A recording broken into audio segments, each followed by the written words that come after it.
വിരലിൻ്റെ കാര്യത്തിലാണേലും യാത്രയുടെ കാര്യത്തിലാണേലും രണ്ടും മുറിഞ്ഞു പോകാതെ തുന്നിച്ചേർത്തത് കിംസ് അൽ ഷിഫയിലെ ഹാൻഡ് ആൻഡ് റിസ്റ്റ് സെൻ്ററാണ്. Hand and wrist centre, KIMS Al Shifa hospital, Perinthalmanna. Manjeri എട്ടിയോട്ട് അയ്യപ്പ ക്ഷേത്രത്തിലെ പ്രതിഷ്ഠാദിന മഹോത്സവം 10 തിങ്കളാഴ്ച വിവിധ പരിപാടികളോടെ നടക്കുമെന്ന് ഉത്സവ കമ്മിറ്റി ഭാരവാഹികൾ വാർത്താസമ്മേളനത്തിൽ അറിയിച്ചു. മഞ്ചേരി എട്ടിയോട്ട് അയ്യപ്പ ക്ഷേത്രം പ്രതിഷ്ഠാദിന മഹോത്സവം 10 തിങ്കളാഴ്ച വിവിധ പരിപാടികളോടെ നടക്കും. 350 വർഷത്തോളം പഴക്കമുള്ള ക്ഷേത്രത്തിലെ മുഖ്യപ്രതിഷ്ഠ പ്രഭാസത്യക സമേതനായ അയ്യപ്പൻ ആണെന്ന അപൂർവതയുണ്ട്. കൂടാതെ ഗണപതി, ഭദ്രകാളി, നാഗങ്ങൾ തുടങ്ങി ഉപദേവതകളും ഈ ക്ഷേത്രത്തിലുണ്ട്.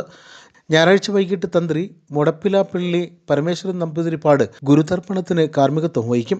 പ്രതിഷ്ഠാ ദിനമായ തിങ്കളാഴ്ച വൈകിട്ട് 6 നടക്കുന്ന ചടങ്ങിൽ മുഖ്യാതിഥിയായി പ്രശസ്ത സംഗീത സംവിധായകൻ വിദ്യാധരൻ മാസ്റ്റർ പങ്കെടുക്കും. ഈ വർഷവും പ്രതിഷ്ഠാ ദിനമായിട്ട് വരുന്നത് ഫെബ്രുവരി 10-ാം തീയതി. അത് നമ്മൾ വളരെ ഗംഭീരമായിട്ട് നടത്തുവാൻ തീരുമാനിച്ചിട്ടുണ്ട്. ഇതിൽ നമ്മൾ മുഖ്യാതിഥിയായിട്ട് ക്ഷണിച്ചിട്ടുള്ളത് പ്രമുഖ സംഗീത സംവിധായകൻ ശ്രീ വിദ്യാധരൻ മാഷാണ്. അദ്ദേഹമാണ് ഈ ചടങ്ങ് ഭദ്രദീപം കൊടുത്ത് ആഘോഷങ്ങൾക്ക് തുടക്കം കുറിക്കുന്നത്. സംസ്ഥാന സ്കൂൾ കലോത്സവത്തിൽ നാടൻപാട്ടിൽ എ ഗ്രേഡ് നേടിയ ഗവൺമെൻറ് ഗേൾസ് ഹൈസ്കൂൾ വിദ്യാർത്ഥികളെ അനുമോദിക്കുമെന്നും ഭാരവാഹികൾ അറിയിച്ചു.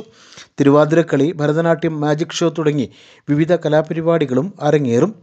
എക്സിക്യൂട്ടീവ് ഓഫീസർ ബിനോയ് ഭാസ്കർ, മേൽശാന്തി Harinarayanan Namboothiri, P K Danish, Vishnudev, C V Lakshmanaswamy എന്നിവർ ഇതുമായി ബന്ധപ്പെട്ട് മഞ്ചേരിയിൽ വിളിച്ചു ചേർത്ത വാർത്താസമ്മേളനത്തിൽ പങ്കെടുത്തു.